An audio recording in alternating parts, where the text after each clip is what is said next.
Did you know that nearly 80 billion pounds of food is wasted every year in the United States? And yet 35 million people in America, including 10 million children, are suffering from food insecurity.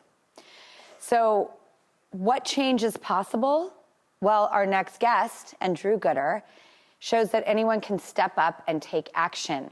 And she says that she has saved $5,000 worth of food on a daily basis. Daily, okay?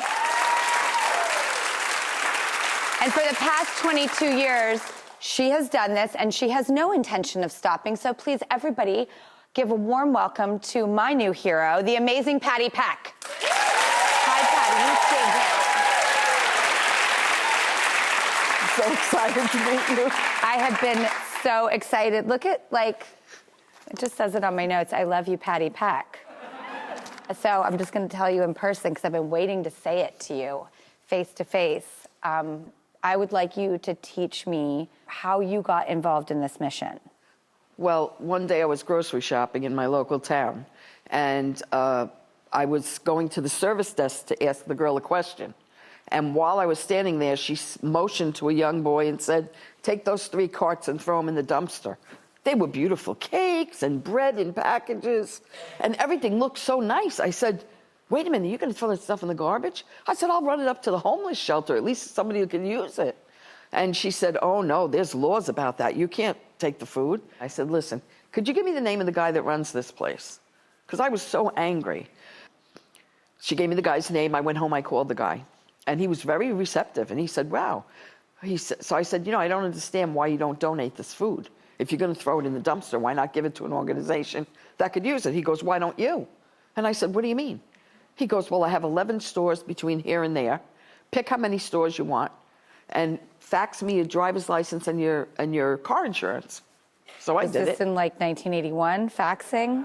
1999, I started. I'm old school, so Yeah, me too. you got my heart pumping with the fax machine. So I faxed him all my information. 2 days later, he calls and he goes, "Okay, you're all set for tomorrow." I said, "Okay." I went home and I said, "What am I gonna do with all this food?" So I got in the yellow pages, the Salvation Army. Again, the yellow pages. Patti, you're speaking my language. I'm old, honey. No, I love it. Oh, I love you. So I called all the agencies that I saw in the phone book. So I said, "How would you like to have a free food delivery one day a week?" And nobody said no. So I got a book, a composition book. There we go. Oh, I still have those too. Okay, and then I on each page I wrote Monday, Tuesday, Wednesday, Thursday, and I made like a route.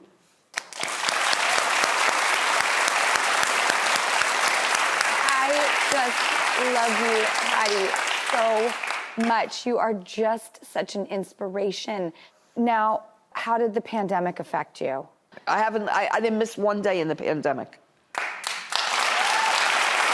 Not one day. Thank you. I mean, Patti, I want you to rule the world. You certainly are the matriarch of your family. I know you have, you know, a daughter and a grandson who are your deepest joy, but they're in Florida right now. Have you seen them? It's been a month. You know what? I think we're gonna give you a little message from Enzo, actually, right now. I'm gonna share it with you. Hi, Graham. You do so much for everyone, and I want to give you a big hug. I'm the luckiest kid to be your grandson, and I hope I get to see you soon. Love, Enzo. I get a tissue. You have a tissue? Patti. Thank you. Patti, may I ask how that makes you feel? I'm lost without him. He's my only grandson, and my daughter's my only child. So her and I were always really close, but he's just made everything wonderful my whole life. That's all it's about.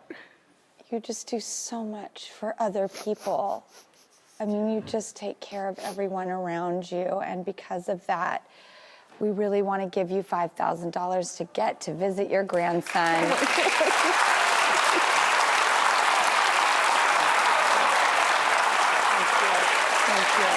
Thank you so much. Thank you so much.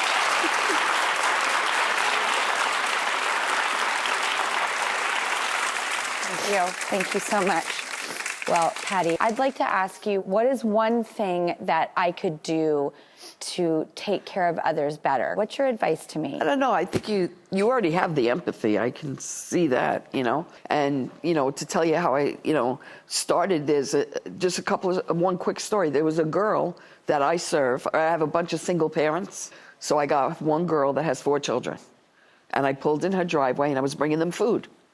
And her little daughter was standing at the top of the driveway, hysterical, crying. I said, "What's the matter, honey?" She goes, "Mommy said if you didn't come today, we had to eat toast again for dinner." And this is somebody that lives next door to you. See, this is what I like to tell people. You don't know what's going on in somebody else's house, okay? And, when you hear that somebody lost their job or something, cook some brownies and bring them over there. You don't know what the situation is. You know what I'm saying? Right. You know I got the takeaway. I love this. Thank you so much.